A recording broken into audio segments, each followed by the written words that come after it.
Terra Alta vivim 11.430 persones. A la comarca hi ha 148 molins com estos. Amb el 0,14% de la població de Catalunya, la Terra Alta genera el 25% de l'energia eòlica a casa nostra.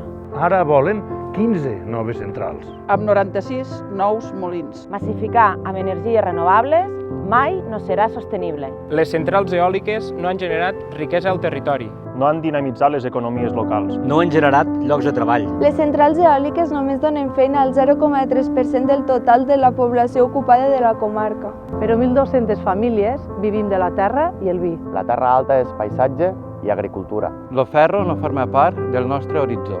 La Terra Alta també és vinya i és vi. Volem més serments al vent i no més pales volant. A la Terra Alta embotellem territori, no energia.